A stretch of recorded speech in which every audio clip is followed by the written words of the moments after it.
Hi. Hi, it's me, Vicky Marie. And good morning or good evening, depending on where you are.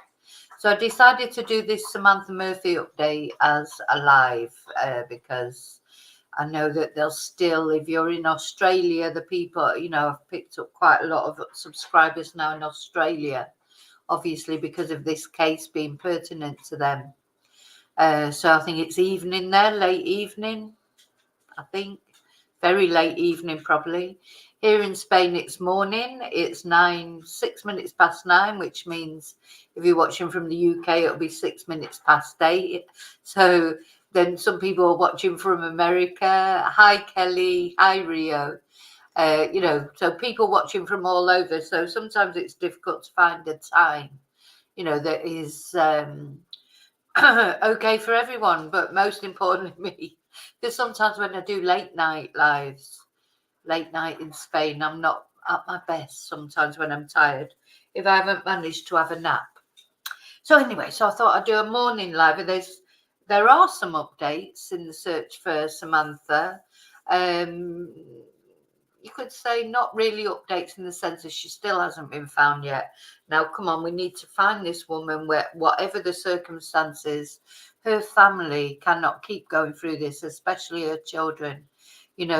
All these days that go on and on, not knowing what's happened to their mum, even though it seems like something not very nice has happened to their mum. Knowing is better than this endless agony. I cannot imagine how it must feel. Knowing, that your mum is being sort of searched for, presumed dead. People all over the world are interested in the fact that your mum's gone missing. It's just, how they're going to deal with it in years to come. Who knows? But the most important thing at the moment is that Samantha is found, and one way or another is brought back to her family, so her family gets some resolution. Now, I don't know about you, but I get this feeling that it's so close. It's so close. But so close. Sometimes we feel that in cases.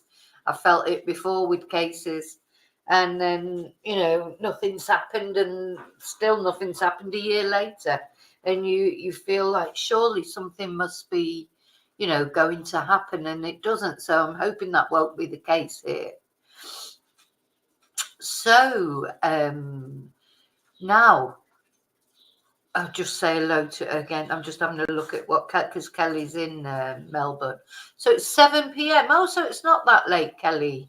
I thought it might be later there, so it's not as late as I thought it was. Oh, right, okay. Yeah, I heard that Samantha and her husband were separated but living together or divorced. The police will know that, you can't. The police will have done their homework. I don't believe it. Just because the police aren't going to come on the TV and say, "Oh yes, Samantha and her husband were divorced or separated." They're not going to come on the TV and say that. Look, here's Riley. Hello, Riley. Riley, he's just like starstruck. Look, he looks at me with such love. It's so nice when you know that somebody loves you that much, isn't it? Or something loves you that much. Oh. But he just likes to get on the camera, don't you? He likes to get on the camera. He loves to get on the camera, but he loves a cuddle as well, as you can see. Trouble is, he won't leave me alone now. So yeah, I think the police will know all about Samantha and Mick's private life.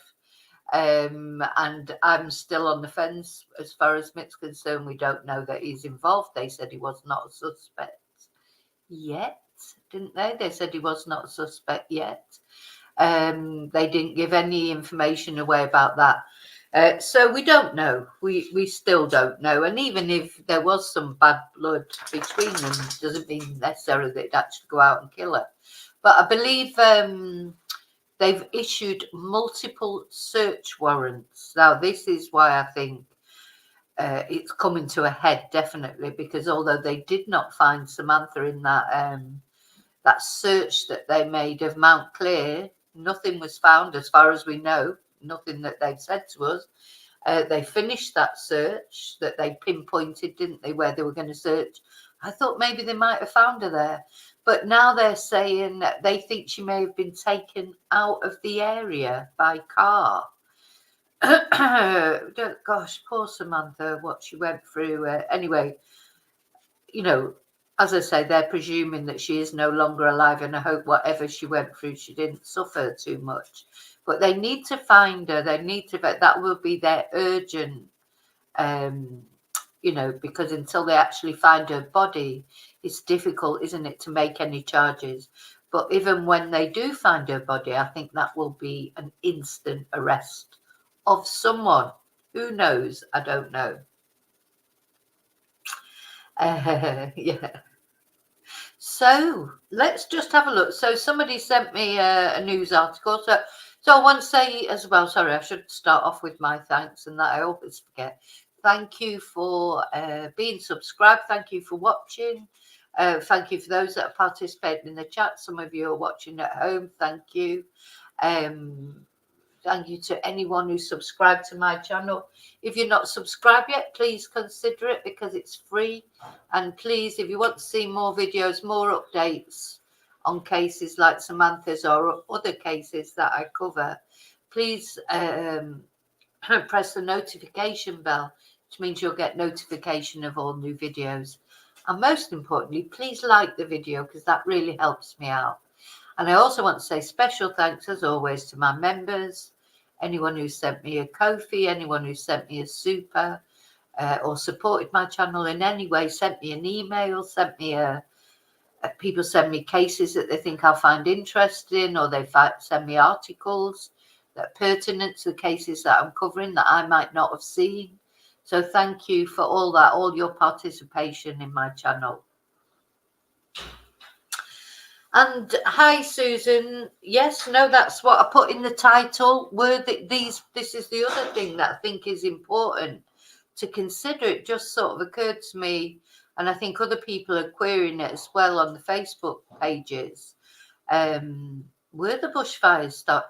You know, how close were the bushfires to where people are searching? And what's a better way than to conceal evidence and start a bushfire? You know, if you didn't want any evidence to be found. I mean, it seems that maybe it's a little bit far-fetched, but I'm sure that's something as well I think the police are looking into. I think what we have to realise is, you know, they are professional after all, and they will be looking at anything we've thought about. I'm sure they will have thought about and looked into as well. There was so of course the big search happened yesterday. We're going to look at some information on that. It's been fantastic the way the community have come out and they searched the area, didn't they, with not the Mount Clear area where the police had been searching, but the initial area with the bushcraft expert Jake Cassar. We're going to have a look at him as well. And well, it's in the title. But anyway, then we're going to have a little look at him. Have a look at the search efforts, and it intrigues me, this search, because the police sort of just said to them, yes, go ahead with it. So the police aren't worried about them doing the search. They aren't worried about them compromising forensic evidence. They don't seem to be worried that they may be unsafe doing this search. So I think that's a very key thing, that the police have not warned people to be careful in the area, even though this woman has gone missing. So if it was some sort of random person that had, you know, abducted or caused foul play to Samantha, surely the police would have been warning people, you know, that there's a prospective lunatic on the loose.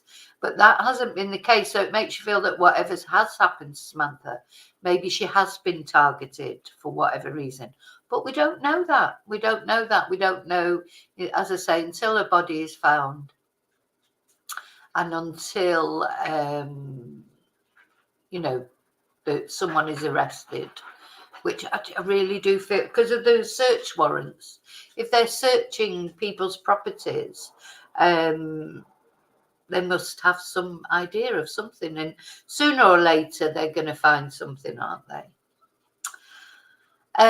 Okay, so let's have a look at this first.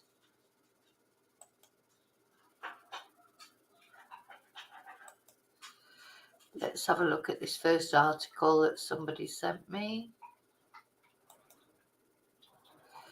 Well, it's a video from 7 News Australia.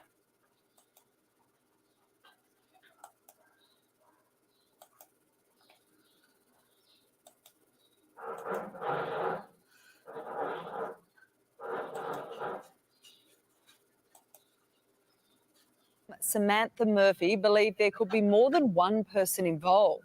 Live now to 7 News reporter Christy Mayer in Melbourne. Morning to you, Christy. Police... Yeah, so we're going to have a look at that police interview, police news conference again, because the sound was really bad, wasn't it? So we'll just have one more look at it in a minute. But that's what she's alluding to, the reporter, that remember the policeman when we did that late live the other night, the policeman said that they felt there was more, that she wasn't alive. You know, that's the first time that they'd said that it was doubtful that they would find Samantha alive, and they thought that one or more, that was an interesting choice of words. Instead of saying like, oh, that somebody else was involved, they actually said one or more people were involved in her disappearance, in their opinions. So just a strange choice of words. Detectives investigating the disappearance of missing mum Samantha Murphy believe there could be more than one person involved. Live now to 7 News reporter Christy Mayer in Melbourne. Morning to you, Christy. Police now believe Samantha has likely died. Good morning, Sal. Well, sadly, that is the latest update from police. They have now wrapped up their search at Mount Clear, just south of Ballarat, after they spent the day there yesterday scouring bushland. But yeah, so they've wrapped up their search there. So will they be going back again tomorrow, I wonder? Or is that it now for the Mount Clear search?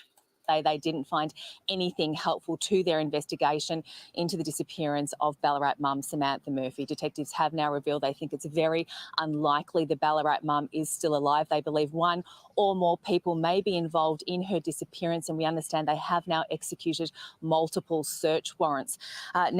So I think that's relevant. They've executed multiple search warrants. So although, you know, their search is finished there, believe me, it will not be quiet on the police front. I'm sure there's lots going on as we speak. Even now in the evening, there'll be loads of things going on that we just don't know about yet. We just have to wait. Maybe there'll be another press conference tonight. Now, today being Saturday, I will be sort of doing a late live because I don't have to worry about getting up tomorrow.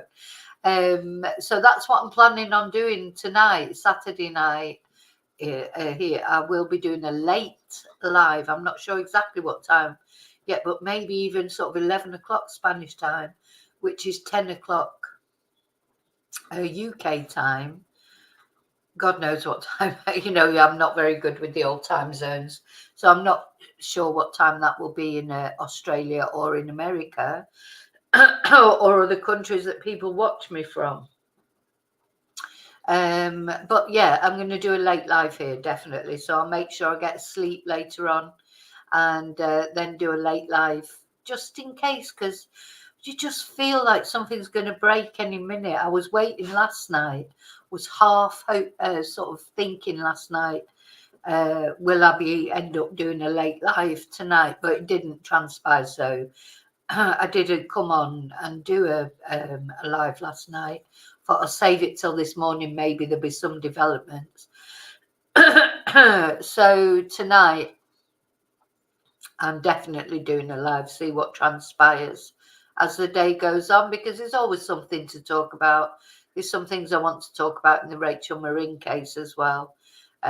So, you know, there's always something to talk about. So I will be on tonight, but late tonight, Saturday night. Okay, sorry, let's play this.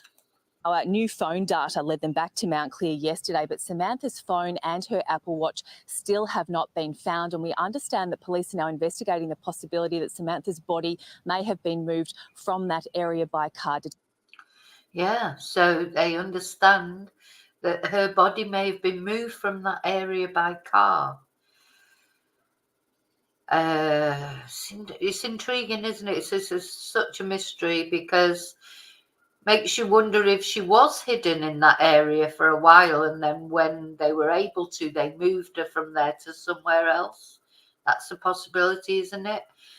You know, and some people are speculating that maybe the police do have her phone, or do, but they're specific in saying that they are looking for the phone, but they're acting on some information that they're getting from somewhere, whether it's from her phone data or whether from her Apple Watch data. But there's some reason why they targeted that area.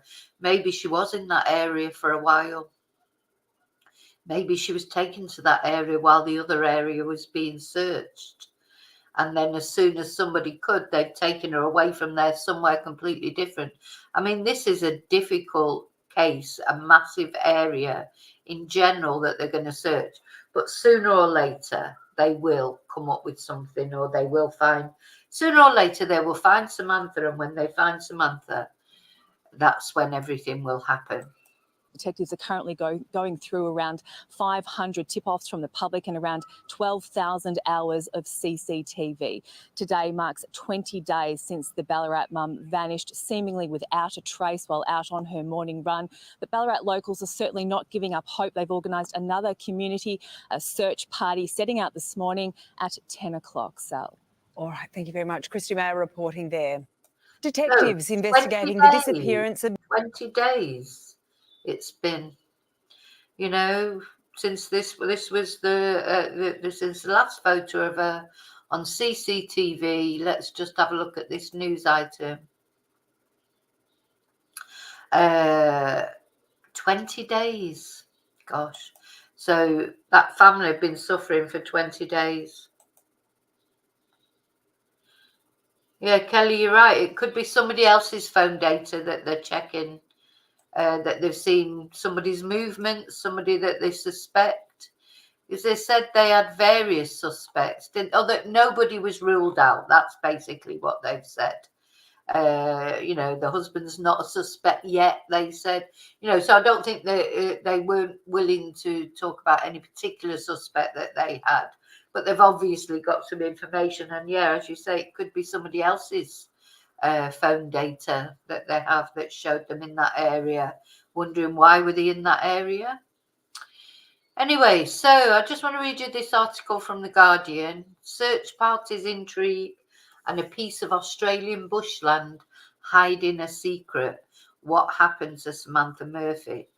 Now, this, you know, there's been some speculation about a car, about her being run over by a car. Well, that's come from somewhere, because apparently, again, you know, apparently the police asked everyone to look out for damaged cars or things like that. She may have been run over either by accident or deliberately. But of course, you know, those things leave evidence behind. They leave evidence behind on the car. They may be some broken glass in the bush, or, you know, something that's the sort of thing I suppose that they would expect to find if there had been some sort of road accident, because this is something that just over the past couple of days has started being talked about. That had not even occurred to me earlier on in the investigation, and now you're thinking, why are they saying that? Is there a reason? Anyway, nearly 3 weeks since she was last seen outside her Ballarat home, volunteers are refusing to give up the search for answers. Yeah, I mean, I've got to say, and it is fantastic the way everyone's come together to do this search. But not only that, you know, I'm on a couple of there's 2 Facebook groups that I'm on. And what I've noticed as well, you know, on the Nicola Bulley Facebook groups, some of them I just can't even bear to go on them, because they're just so horrible to each other. There's so much nastiness, there's so much trolling, and I haven't found that on these Facebook groups. So what all that is about is Nicola Bulley. In fact, the more I leave it behind and don't get involved in it, the more I realise how toxic the whole thing was, and the way people talk to each other about Nicola bullying. It's all about, Nicola's been lost sight of in amongst all the trolling and bullying about other things, about various other things connected with the Nicola bully case. It's like, whereas I've found on these Facebook groups, they are centred on the fact of finding Samantha, and it's not like everybody attacking each other, or maybe they're just better administrated, and controlled, and maybe those comments don't make it to the final sort of Facebook. I don't know whether it's just because people aren't making those sort of comments, or whether it's because they're being better monitored. But oh my God, it's a breath of fresh air compared to those horrible Nicola bully groups, which are just, a lot of them, not all of them, but a lot of them, they're just like, it's just like it's some sort of a nasty free-for-all, but anyway. So this is the bush tracker Jake Cassar on the right. He's like the Crocodile Dundee, isn't he, type person, joined by local man David Orsini as they search for clues about what happened to him. So he's gone there. Veteran Australian bush tracker Jake Cassar surveys the sprawling bushland that appears to glow in the evening light. He inches forward amongst the dense ferns in the park on the outskirts of the historic Australian gold mining town, gaze immersed in the earth. As a tracker, I can pick up where people have and haven't been, he says. There's many areas here that haven't been searched. So it's the first time Cassar involved in several high-profile. Sorry, I'm laughing, not laughing because of it, but somebody said, he could turn into the Peter. I hope he's not going to come out a year later and say, well, actually, I found Samantha Murphy. So he's involved in several high-profile missing person cases in Australia, has visited Ballarat, a 90-minute drive northwest of Melbourne. His arrival this week, funded by community members. So they set up a GoFundMe, and so he is obviously being paid then, I presume, or whether it, maybe not, maybe, because organising a big search like that does have financial implications. You have to make sure people have got water, you have to make sure posters are done, or plan where everybody's going, etc. This is not like the little searching, of a little village like St. Michael's that Emma White organised. This is trying to organise a huge search in a very dangerous terrain as well, because there's snakes, there's probably spiders, God knows what in the bush, and these mine shafts that people are talking about. So it needs good organisation. Now, I presume then he is being paid. I don't know, but then that's what he does, so it's offering your services free of charge is a luxury that you can do if you're a millionaire. But if you're not a millionaire, you can't necessarily offer your services free of charge because you still have to live. But anyway, so he's sparked hope in a town gripped by the disappearance of local woman Samantha Murphy. So they do this Murphy thing again. Samantha, a mother of three, vanished almost 3 weeks ago. She was last seen on Sunday, 4th of February, around 7 a.m., captured on CCTV footage in her family home's driveway. And of course, this is going to be the infamous picture of Samantha, unfortunately. That was the very last picture taken of her before she disappeared. Now, why do they call these people, people that they're talking about who are missing people or victims of crimes?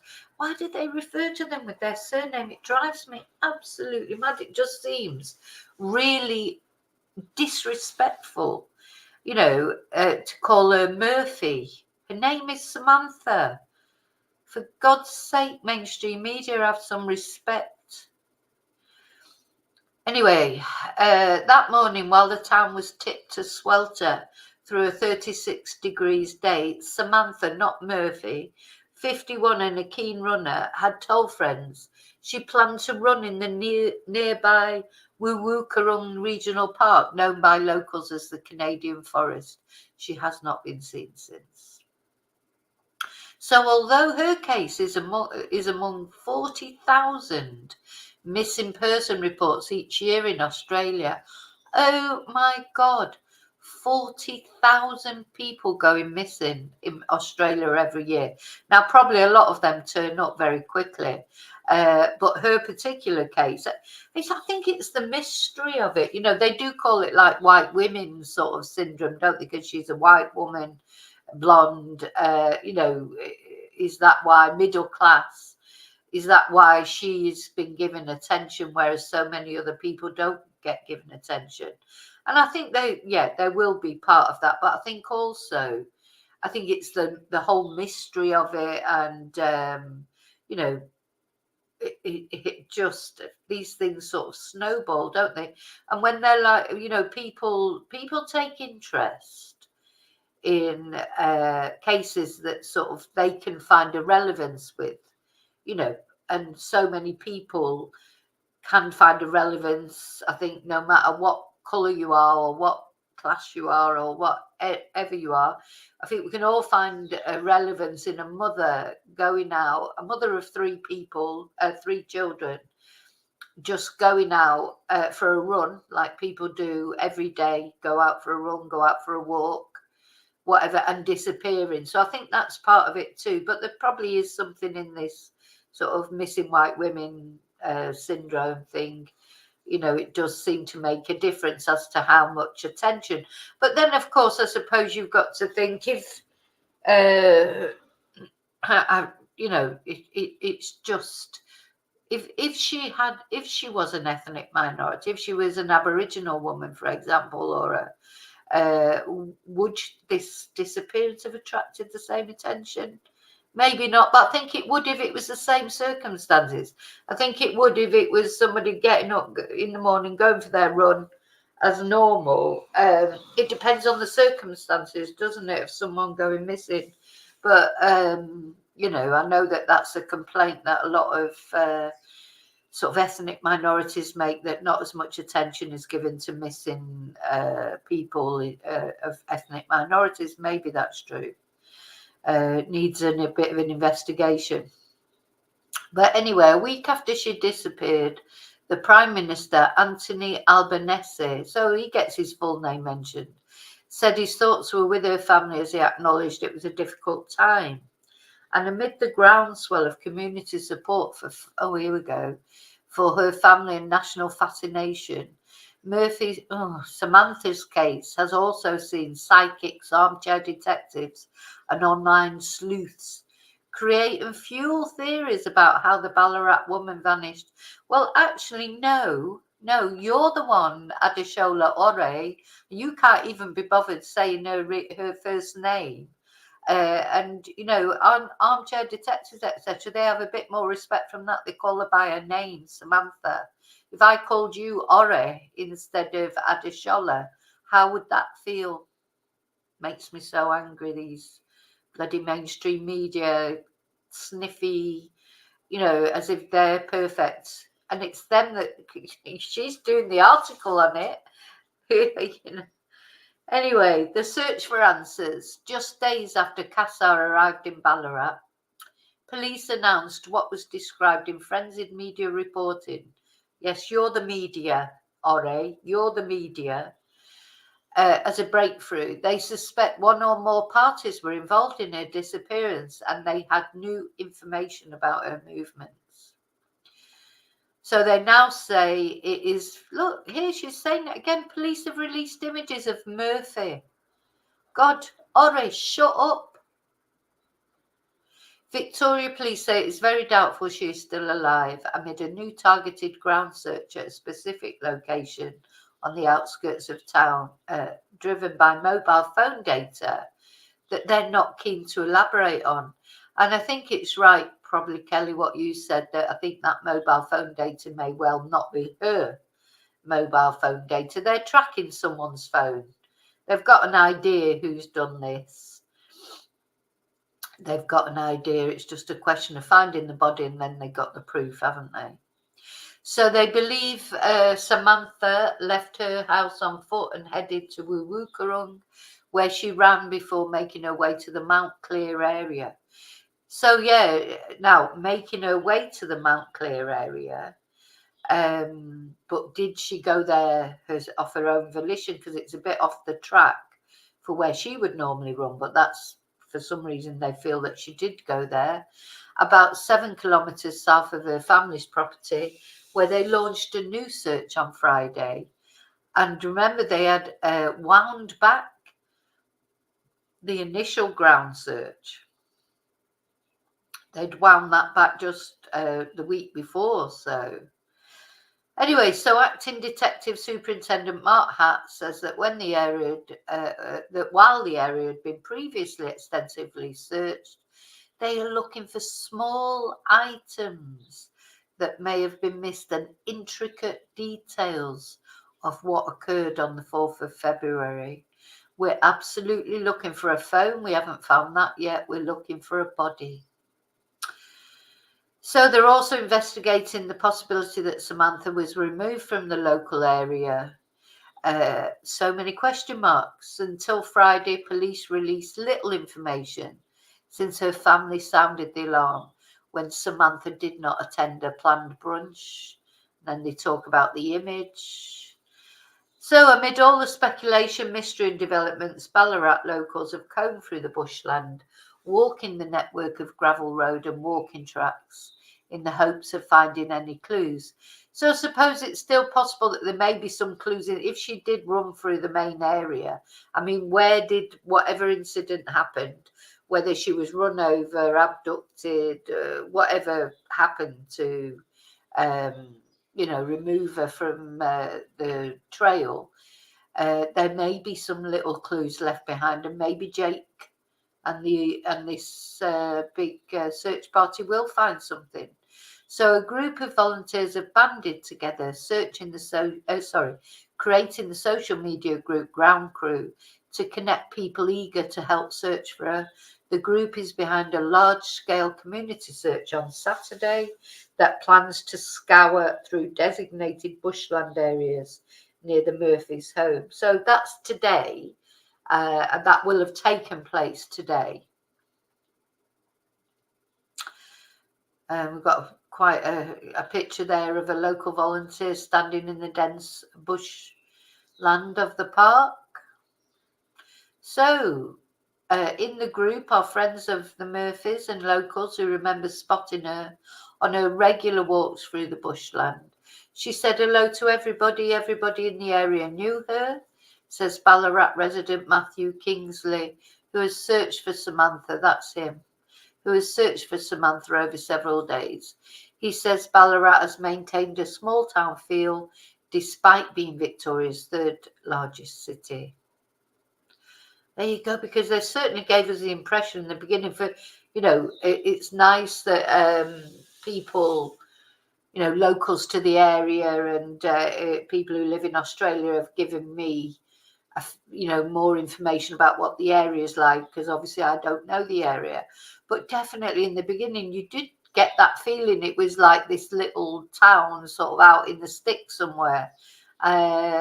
But it's Victoria's third largest city. It's just strange how you get impressions about places.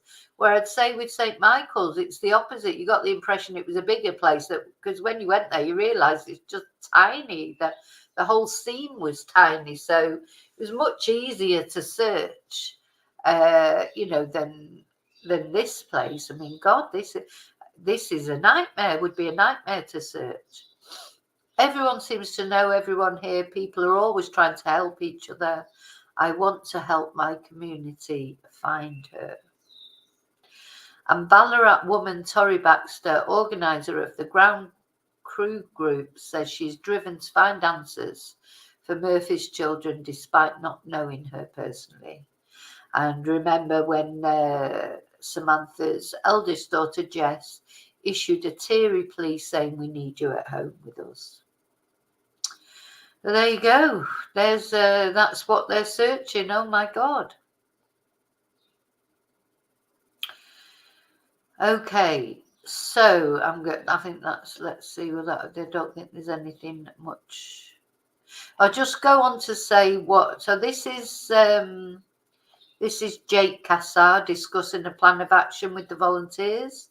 He tells the group to draw on all of their senses as they walk through the bush and stresses anything you can find that can assist the investigation to shed light on Murphy's whereabouts. The ground crew group will compile a map to display designated areas for the search to cover, and Wendy Jagger, who lives near the Murphys' home, attended the meeting on Wednesday and plans to join the search on Saturday. So this is it. People want to come together. What she says is so right. I just felt that being part of the community is to get in there and do what you can to find her. It feels too close to home for a lot of people. And Cassar says he has been struck by the number of locals willing to support the search effort. It's a good community of Aussie battlers. Yeah, they're always trying to get you to support the Guardian is always trying to get you to support their paper, which fair enough. Well, I'll tell you what, Guardian, if you stop referring to missing people and victims by their surname, like this woman has done, Ore, I'm not going to call you by your first name. Maybe if you stop referring to people to her as Murphy, maybe I will think about contributing something to your paper.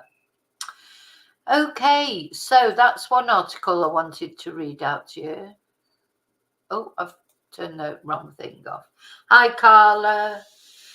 Hi, Michelle. Hi, Wesley. It drives me mad, Michelle. Absolutely crazy. Yeah, Michelle's in New Zealand. Hi, Amanda Jane. Hi, Annie.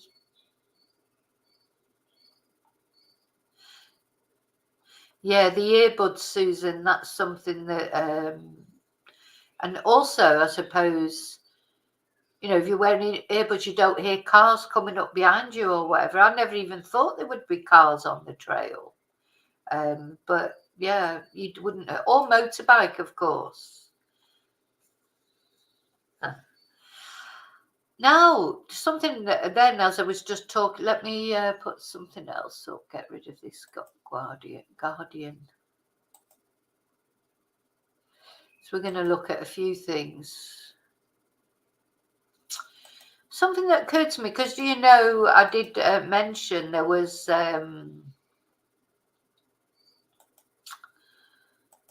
because there was a murder-suicide not far from there in Ballarat. There was a biker guy who killed his girlfriend and then killed himself.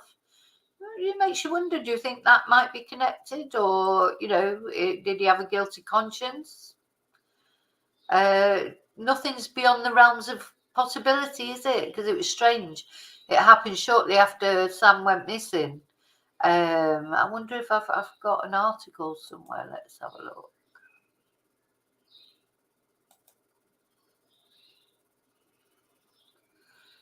I've got an article somewhere that somebody sent me, but I had mentioned it already in a...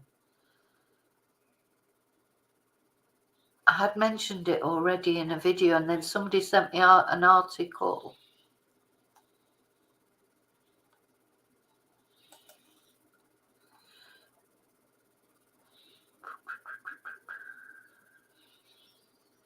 Yeah, let's have a look.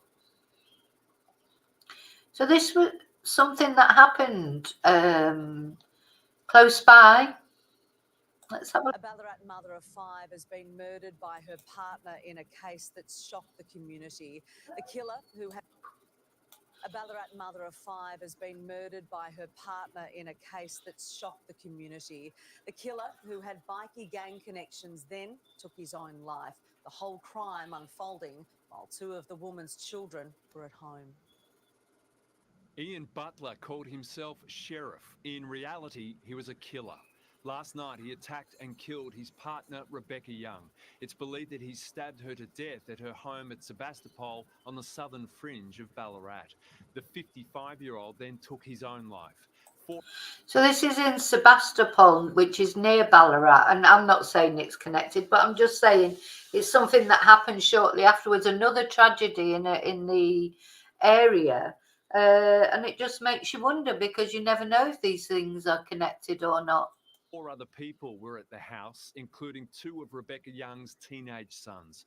Neighbours had heard a loud conflict at the house. Police and paramedics were called. They found the bodies of the couple. Rebecca Young's sons were cared for by neighbours until relatives arrived. Witnesses. How awful. Her 2 teenage sons were actually in the house at the time. He's a nice guy, isn't he? What a twonk. God, I hope he's paying for that in the next life. Say the distraught parents of the mother of 5 came to the house last night. They were heard telling police, "That's my daughter," and sobbing, "I told you to leave him." Ian Butler was associated with the Bandidos outlaw motorcycle gang. The couple had bought the house last year with the intention of renovating it. Sort of a bit surprised what happened, because it's a quiet area and everything like that, and I didn't really know them because I hadn't been there that long. Bit of a shock. The deaths will be investigated by local detectives with oversight by the homicide squad. No one else was involved in the deaths. Cameron Bowe, 7 News. Yeah, so there you go. Just food for thought, really. I mean, I'm not saying that was connected, but who knows? You can never, like the policeman said, you can't rule anybody in or rule anybody out at this stage. Okay, so we're going to just go back a little bit to a police conference when this guy first declared that they thought it was suspicious. People just don't vanish into thin air. Someone's got to know something, whether it be any little thing that you might think's relevant, just call the police. Let them know, So this, of course, was Mick's appeal, and we may end up seeing Jeff speak as well. It'll give us a bit of peace of mind if we get some hope from someone.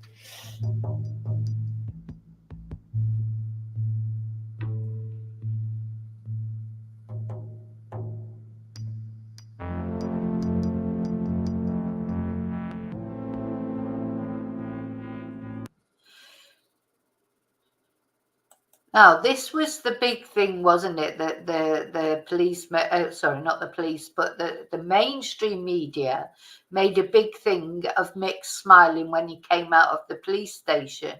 But I think looking at this, they do, gosh, they drive you mad, because they talk about everybody speculating. And the only pictures they've released of Mick are pictures of him either smiling like this, or that one where he was shocked, when he went to the scene of where they'd found something.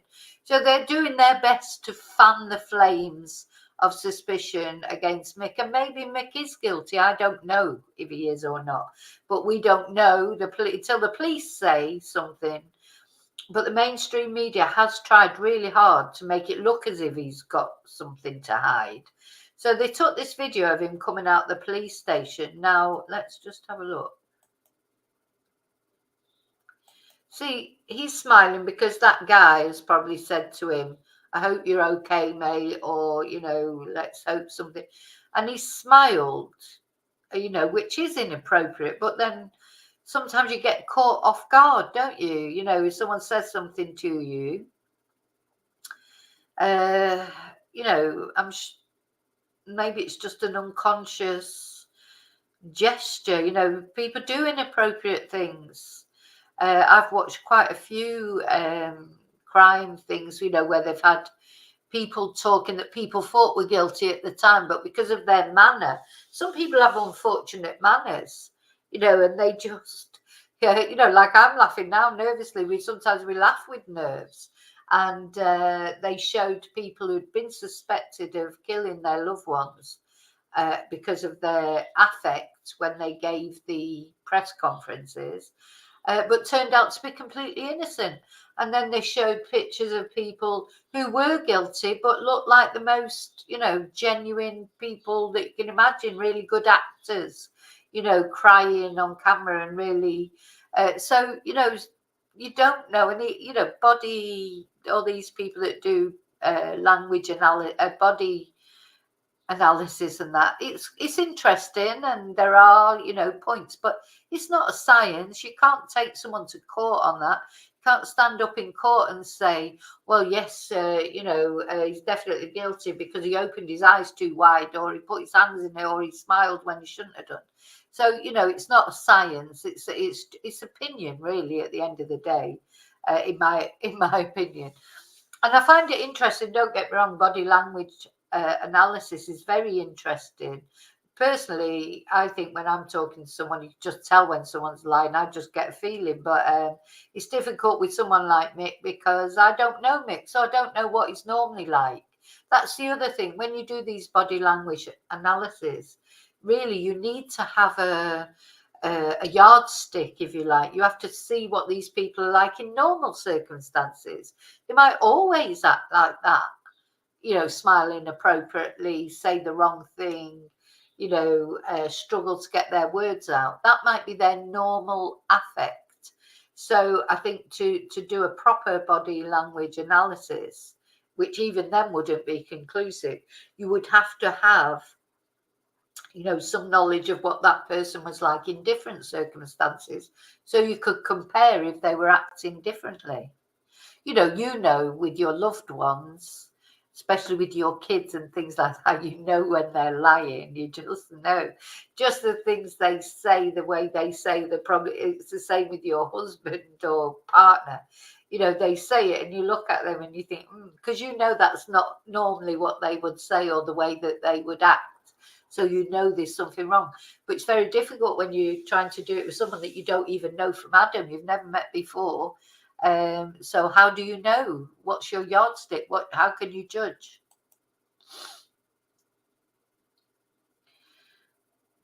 So notice there, like he smiled there when he was coming out, but as he's walking across, he's still got a little bit of a smile. But the policeman is smiling as well, you see. So what are we saying? That the policeman was in on it? The policeman is smiling. So you don't know what was said there or what the reason is. But he is still smiling there. But it's difficult when you're in the public eye. You just, being on YouTube, I mean, I've sort of got used to it now a bit, but in the beginning, you're very conscious of your expressions and things, and that can make you make strange expressions and say strange things. Nerves can make that happen.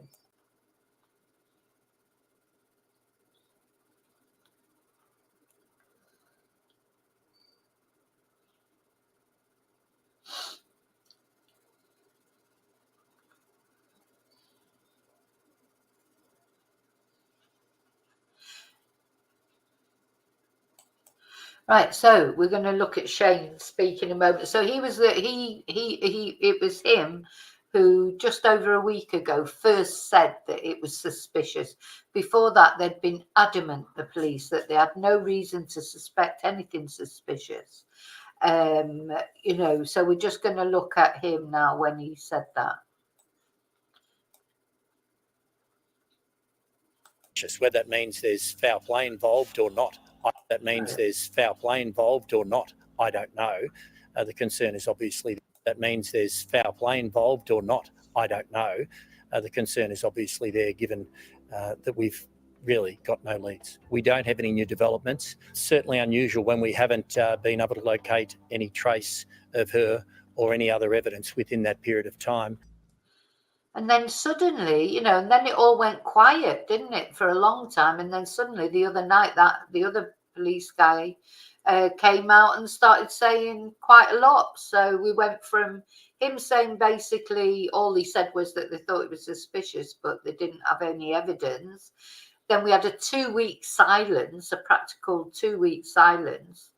And then the assistant, is it the deputy chief constable or whatever, he came out and started giving all this information, like that they thought she was probably dead, and they were looking at Mount Clear, and they'd done searches, and everyone was a suspect, you know. So that's how quick it can change with police information.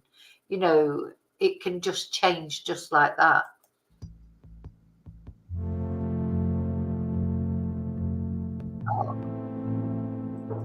I think all of us were, look at Jess there, she just looked so upset. I think that just touched all of us, seeing how desperate she is to know something about her mum. I don't think anybody was not touched by that appeal.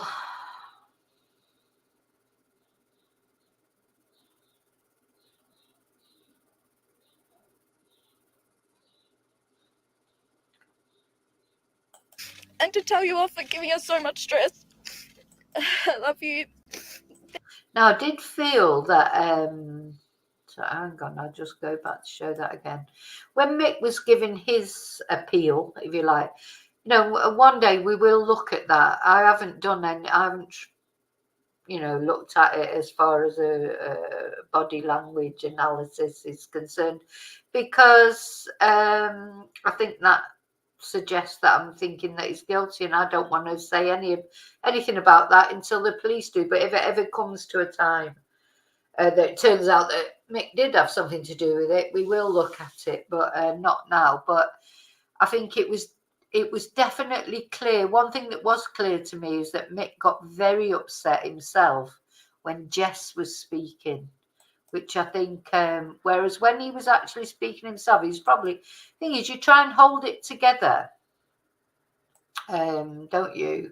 And then when Jess started speaking, he just couldn't hold it together anymore, because he was probably concerned for Jess. Please come home soon. I can't wait to see you and to give you the biggest hug when I do, and to tell you off for giving us so. Look, you can see he is very, very upset there for Jess. Definitely. That is without doubt in my eyes. Whatever you think about, I mean, at the end of the day, if he and Samantha, like people are reporting, were separated, although he would be upset, of course, because maybe their romantic relationship had finished, he would be upset in the sense of her being the mother of his children more than that he'd lost his sentimental partner, you know. So that might explain that if they were estranged, he wouldn't be as heartbroken, because it's not like losing a partner in the same way. They could both have gone their separate ways. We don't know the ins and outs. Quite often couples separate and they stay in the same house, don't they, before the divorce is settled. Now, of course, the police will know all that. They will know that, but he could have someone else. Samantha might have had someone else. We don't know the ins and outs of their private life, is what I'm saying. We do not know. Those details have not been released to us, so we only know hearsay. But I think what is as clear as day is Mick is really, really upset when he sees Jess so upset. And I'm not surprised, because it upset all us, and we don't even know Jess. It was so heartfelt. You know, she looks so distressed. How could you not be? And you can see that this is affecting Mick. So much stress. I love you. Thank you all for our time.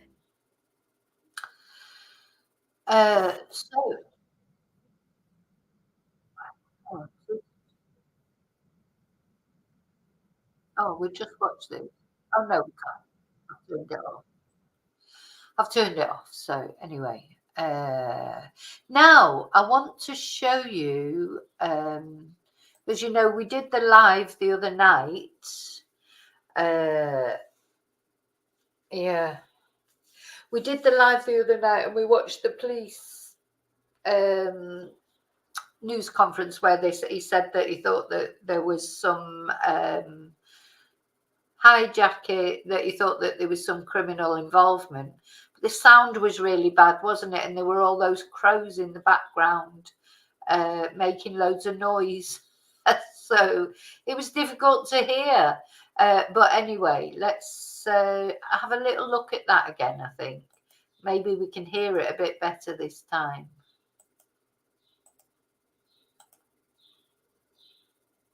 search in the Mag Clear area in relation to an area of interest to our investigation.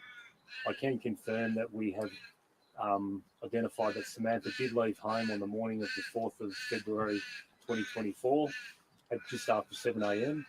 We believe she then travelled on foot into the Canadian State Forest, where she embarked on a run for a period of time and made her way to the Mount Clear area.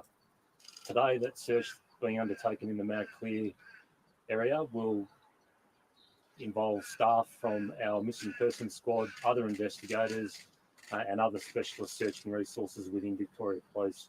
We will be looking for anything that may give us evidence as to what may have happened in that area on the day. I might throw you questions if there are any. What's led police to this area?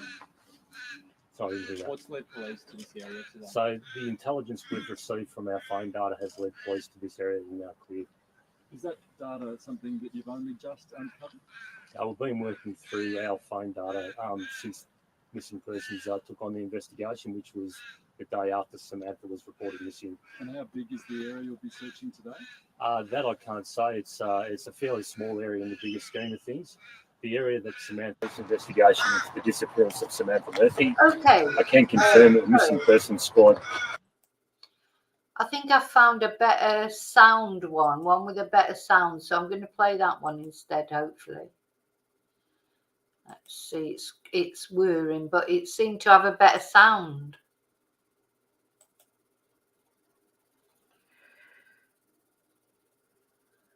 Oh, come on.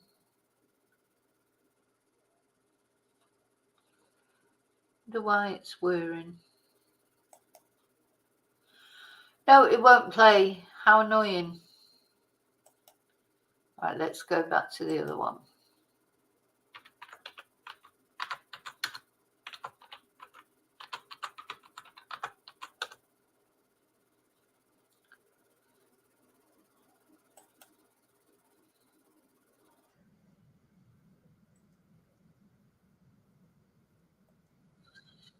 Sorry. I'm back. It'll be on in a minute.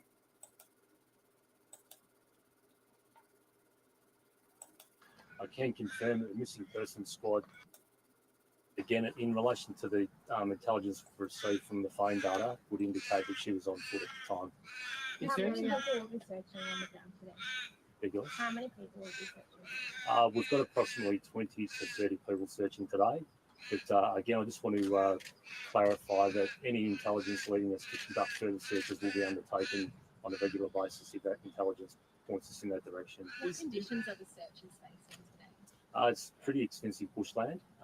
There are some tracks and some roads. So one thing I'd like to appeal for is anyone that may have seen vehicles or people acting suspiciously in that area on the morning of the 4th of February, please contact Crime Stoppers. Is Mick Murphy a suspect? We have a number of people that we are speaking to, and I can say that the family have been absolutely fantastic in cooperating with police. Is he a suspect? At this stage, he is not.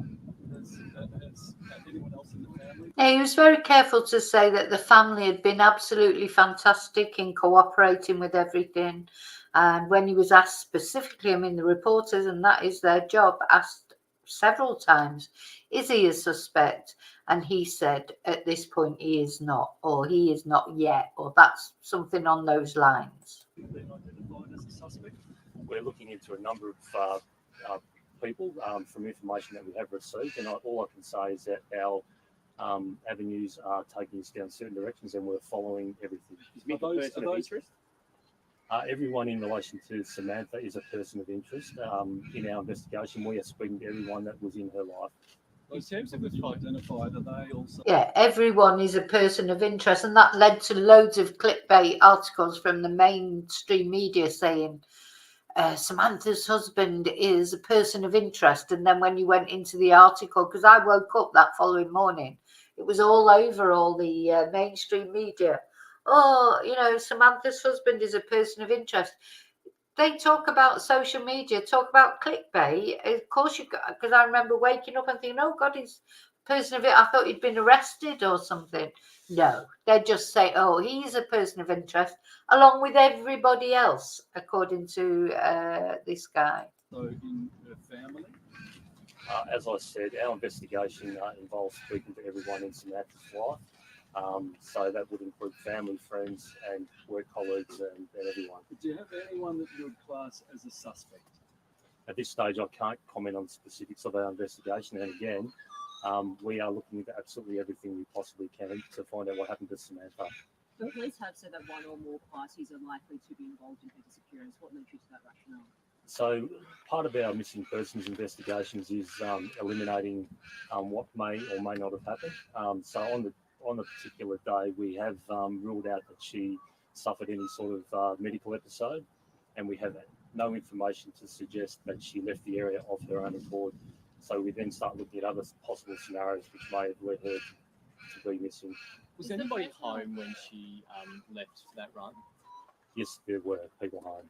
Is the person or persons of interest involved in this likely to be all from the same area as you mentioned? That we don't know. I mean, we're looking into absolutely everything, and our investigation's ongoing, and I can't comment on specific details as to what we're looking at. The people that were home, did they leave shortly after she left as well, or were they home for the rest of the day? It's a difficult question. There's a lot of movements to and from the house during the day. And again, we're very, very confident that we have tracked all those movements and we are following up on everything. Right. So, I mean, we have watched that already, but basically, yeah, we said, and I think you can tell, especially by his face there, he knows so much more. He's saying what he can say, but he looked grim. He looked like he knew there wasn't going to be a good, positive outcome to this. And he said as much for the first time. The police actually said, they're looking for a body. Unfortunately, but everyone's a suspect, nobody in particular. He was asked if they executed any search warrants, and he said no comment. But then when they pressed him, he sort of smirked a little bit, and oh, that's right. They said, oh, well, you're not saying no. And he just said, oh, no comment, and smirked. So obviously there have been search warrants executed. And the news is today that there have been multiple search warrants executed. So I really do feel that there's going to be some news soon. She said, hopefully, because this family just needs to know what's going on. So to finish off, because I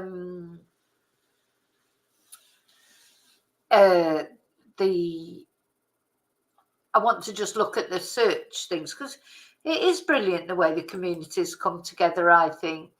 So I want to just have a look at those searches. Huge group of volunteers scour the bushland around Ballarat as they join the search for missing mothers. So they're doing this massive search along with, look, so there's a lot of people have turned up. This is the volunteer group, ground crew. A lot of people have turned up. People want to help. They want to do something positive, something constructive. And it may be that they find absolutely nothing, or it may be that they find something that may end up being relevant. They've got their high-vis jackets on. They'll be going out in groups, so they're safe. They're using metal detectors, riding postie bikes. And, it's fantastic what they're doing. They've got a big area to cover. And it looks like it's been, highly organised. Yeah. And on their Facebook, they said, we appreciate there are many different opinions on what should and shouldn't be happening, but we remain steadfast in believing that searching for anything that can assist the authorities is worth pursuing. And I agree. I mean, the thing is, they may find absolutely nothing, but they're getting together as a community. That's important too for a lot of people.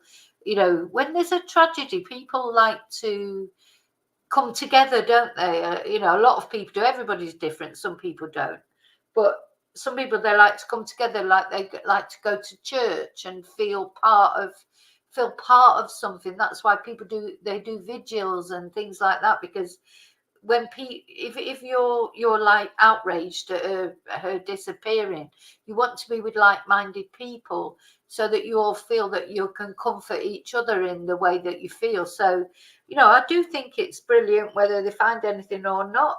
It's brilliant that they're doing it, and good for them. So although this area has been searched in the early stages, that's what Mark Katz, that was the guy we were just looking at. He's the Crime Command's Detective Acting Superintendent, Mark Katz. He said that this area has been searched, but of course, it's such a huge area. They could always be, especially if they're looking for little things, like maybe, you know, glass from headlights, if they're thinking she might have been hit by a car or whatever. Could be little bits of glass. It could, you know, it could be anything. A bit of a bumper, a wheel trim, anything that they could find. So, yeah. Now we're just going to have a look at then Jake himself, the guy. This is Jake Cassar's website. Jake Cassar Bushcraft. This is the sort of the guy who's there to sort of help them with the search. And don't just survive, thrive. So he does these courses on survival, plant focused survival, edible and medicinal wild plants, family bush skills day. I mean, it sounds great, doesn't it? I'd quite like to go on one of them. And he does a foraging course, an online foraging course. You know, so lots of different things. Ah, so there's a picture of him with his daughter. So, yeah, it looks very interesting. The courses that he does. So, you know, this is his business. This is what he does. Oh, look at that. Gosh. Oh, well, here you go. I couldn't live in one of them. I like a bit of comfort, but yeah, just looks very, very interesting. So you can buy an online course. Oh, I might have a look at that. Let's see. Oh, well, I'll look at it another time. Yeah, very interesting.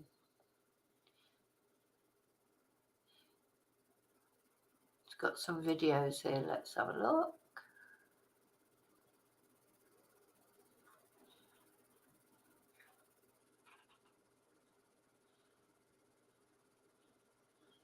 That looks good. Tracking Australia's big cats. Australia is one of the few continents in the world that doesn't have any native big cats. But if you caught Shane's last episode, you'll see that may not be the case. Check this out. All right. So I didn't know that Australia supposedly doesn't have any big cats. Anyway, I best not play this too much because I don't know what he's like about copyright and things. But so, yeah, very interesting. Go along to his website, have a look. It does look interesting. So we'll see what, if anything, comes out of this search today. It probably have wound down by now because I think it's about 8 o'clock in Australia now. Now, I just want to, there was something I wanted to read out to you.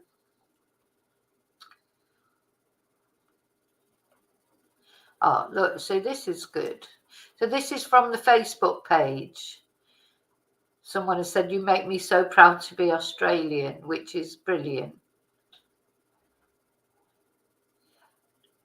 Now, there was something. Yeah, so there's lots of, on the Facebook pages, lots of videos about the search.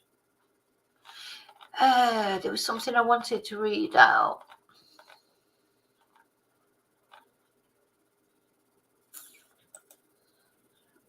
Find it.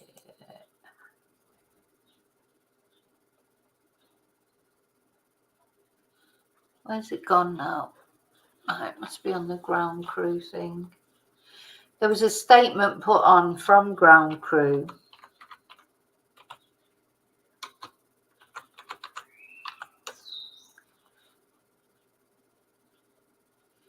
Let's have a look. Oh, I'm not a member of that. I need to try and join that. Now they'd put. I can't join the search. I'm a little bit too far away. Hang on, I'll do that another day. Let's see. Now there was they put a statement up. Oh, maybe I can't see it if I'm not a member.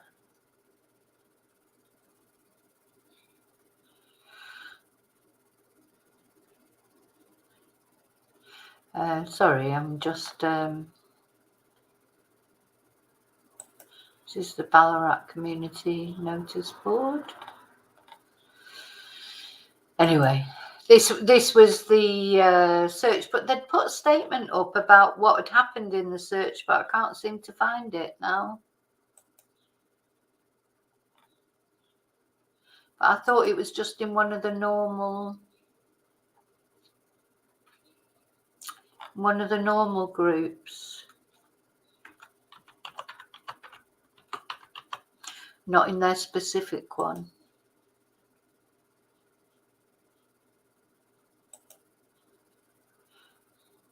Help. I thought it was in one of these. Maybe it was this one.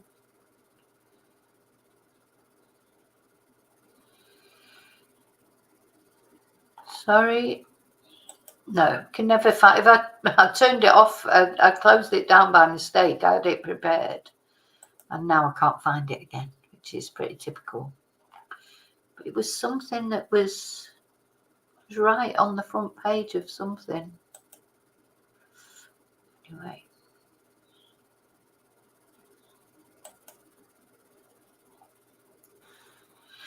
No, it's not coming up, which is a bit annoying, but never mind. It was just a statement from, let's see, featured.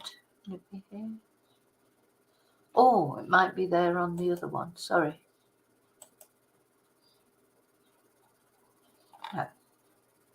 No, okay, so sorry. Anyway.